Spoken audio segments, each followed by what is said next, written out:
بسم اللہ الرحمن الرحیم۔ معزز ناظرین کرام،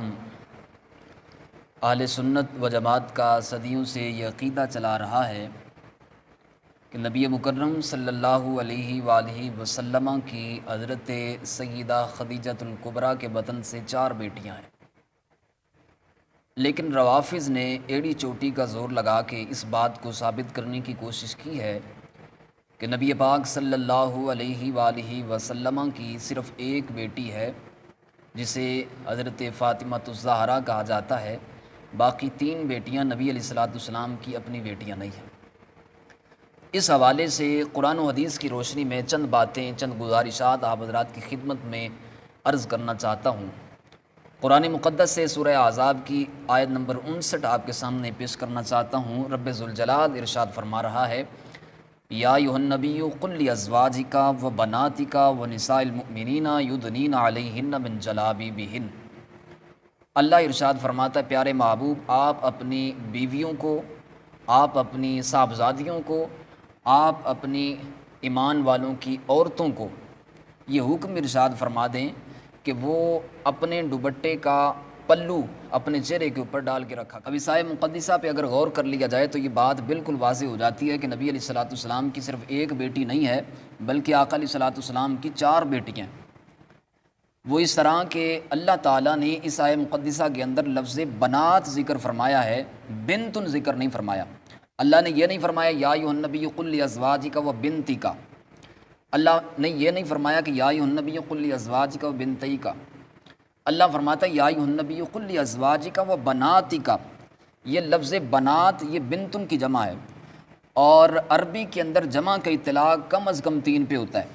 تو یا مقدسہ واضح طور پہ اس بات کو ثابت کر رہی ہے کہ نبی علیہ الصلوۃ والسلام کی ایک بیٹی نہیں، اگر ایک ہوتی تو اللہ تعالیٰ یہاں پہ ارشاد فرماتا ہے یا ایھا النبی قل لازواجک و بنتک،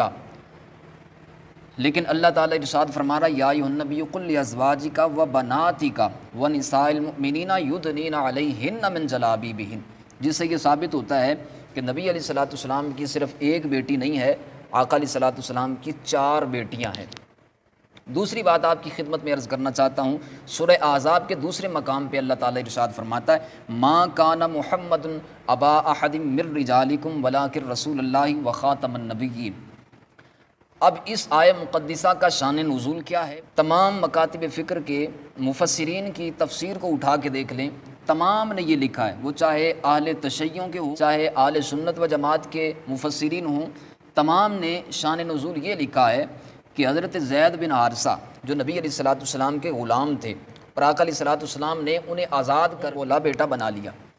تو جب منہ بولا بیٹا بنایا تو زمانے نے حضرت زید بن حارثہ کی نسبت نبی علیہ الصلوۃ والسلام کی طرف کرنا شروع کر دی۔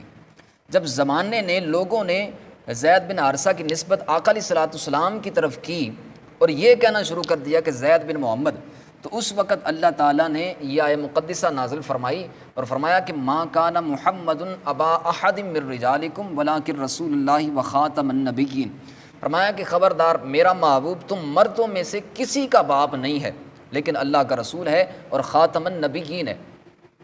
یہاں اس آیت مقدسہ کے اندر اللہ تعالیٰ نے جو زید بن حارثہ کی نسبت کرتے تھے نبی علیہ الصلوۃ والسلام کی طرف، اللہ تعالیٰ نے ان کو واضح طور پہ منع فرما دیا اور روک دیا کہ آج کے بعد زید بن حارثہ کہنا ہے، زید بن محمد نہیں کہنا۔ اب ذرا اس بات کو سمجھیں کہ لوگ زید بن حارثہ کی نسبت کرتے ہیں نبی علیہ الصلوۃ والسلام کی طرف، تو اللہ اس بات کو برداشت نہیں کرتا۔ اللہ کریم قرآن میں حکم نازل فرما دیتا ہے ما کان محمد ابا احد من رجالکم، اللہ اعلان کرتا ہے کہ محبوب تم مردوں میں سے کسی کے باپ نہیں ہیں، تو آج کے بعد زید بن محمد نہیں کہنا بلکہ زید بن حارثہ کہنا ہے۔ اب میں سوال کرتا ہوں ان لوگوں سے جو نبی علیہ الصلوۃ والسلام کی بیٹیوں کا انکار کرتے ہیں، میں پوچھنا چاہتا ہوں کہ اگر حضرت زینب رضی اللہ تعالیٰ عنہ آقا علیہ السلام کی بیٹی نہیں، اگر حضرت رقیہ نبی علیہ السلام کی بیٹی نہیں، اگر حضرت ام کلثوم نبی علیہ الصلوۃ والسلام کی بیٹی نہیں، تو اللہ تعالیٰ نے قرآن مقدس کے اندر کس آیت کریمہ میں منع فرمایا ہے کہ آج کے بعد ان کی نسبت نبی علیہ السلام کی طرف نہیں کرنی؟ اور دوسری بات یہ ہے کہ اللہ تعالیٰ تو ان کی نسبت خود نبی علیہ السلام کی طرف فرما رہا ہے، فرمایا کہ یا ایھا النبی قل لازواجک و بناتک، فرمایا محبوب آپ اپنی بیویوں کو اور آپ اپنی بیٹیوں کو حکم ارشاد فرما دیں، اور ایمان والوں کی عورتوں کو حکم ارشاد فرما دیں کہ اپنی چادروں کا ایک پلو چہرے پہ ڈال کے رکھا کریں۔ تیسری بات یہ ہے کہ نبی علیہ الصلوۃ والسلام کی حدیث پاک ہے جو مشکات کے اندر موجود ہے، آقا علیہ السلام ارشاد فرماتے ہیں، فرمایا کہ لا ترغبوا عن آبائکم فمن رغب عن ابیہ فقد کفر۔ نبی علیہ الصلوۃ والسلام ارشاد فرماتے ہیں، فرمایا کہ جس بندے نے اپنا نسب تبدیل کر لیا گویا کہ اس نے کفر کیا، اس نے حرام کا ارتکاب کیا۔ اب دیکھیں نبی علیہ الصلوۃ والسلام خود فرماتے ہیں کہ نسب تبدیل کرنا یہ ایک حرام کام ہے۔ یہ نبی علیہ السلام ارشاد فرما رہے ہیں کہ نسب بدلنا یہ حرام کام ہے۔ اب کیسا ممکن ہو سکتا ہے کہ بیٹیاں کسی کی ہوں اور نبی علیہ الصلوۃ والسلام ان کی نسبت اپنی طرف کر کے یہ کہیں کہ زینب بنت محمد، ام کلثوم بنت محمد،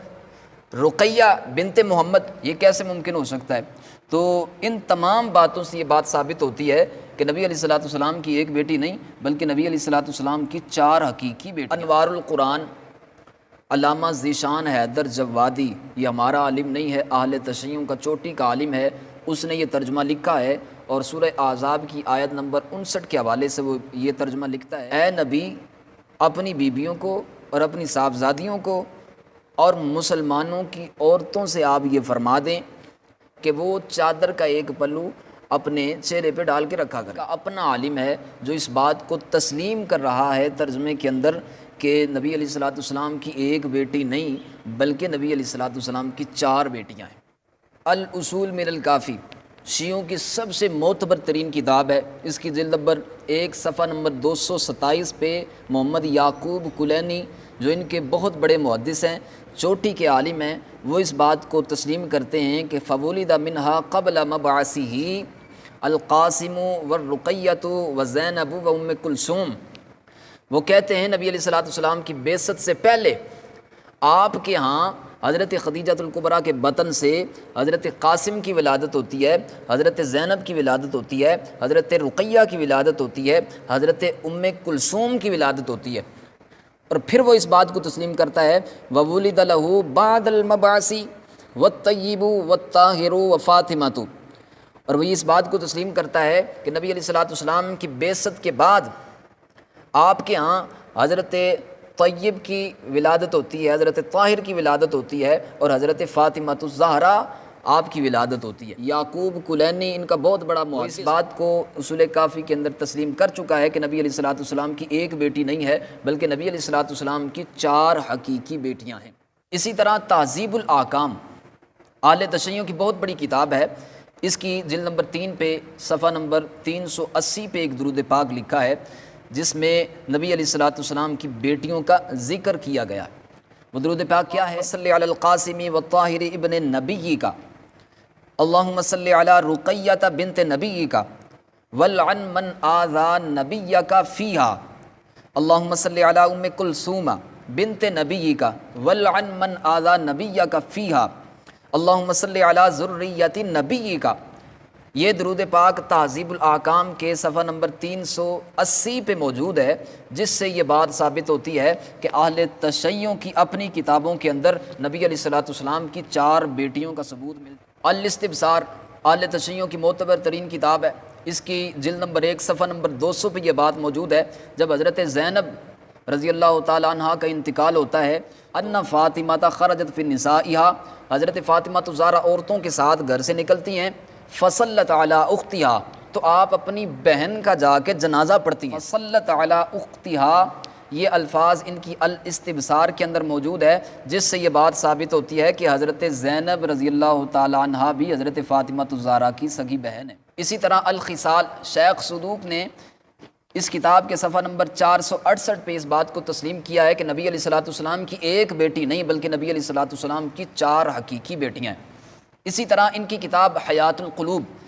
اس کے صفحہ نمبر 881 پہ ملا باقر مجلسی نے اس بات کو تسلیم کیا ہے کہ نبی علیہ الصلوۃ والسلام کی ایک بیٹی نہیں بلکہ نبی علیہ الصلوۃ والسلام کی 4 حقیقی بیٹیاں ہیں۔ اسی طرح شیخ صدوق کی کتاب ہے الامالی، الامالی کے صفحہ نمبر 336 پہ یہ بات موجود ہے کہ نبی علیہ الصلوۃ والسلام کی ایک بیٹی نہیں بلکہ نبی علیہ الصلوۃ والسلام کی 4 حقیقی بیٹیاں ہیں۔ اسی طرح ان کی کتاب ہے الارشاد، اس کے صفحہ نمبر 45 پہ اور 46 پہ یہ بات موجود ہے کہ نبی علیہ الصلوۃ والسلام کی 4 حقیقی بیٹیاں۔ اسی طرح قرب الاسناد ان کی بہت معتبر ترین کتاب ہے، اس کے صفحہ نمبر 9 پہ نبی علیہ الصلوۃ والسلام کی 4 بیٹیوں کا ثبوت ملتا ہے۔ اسی طرح مناقب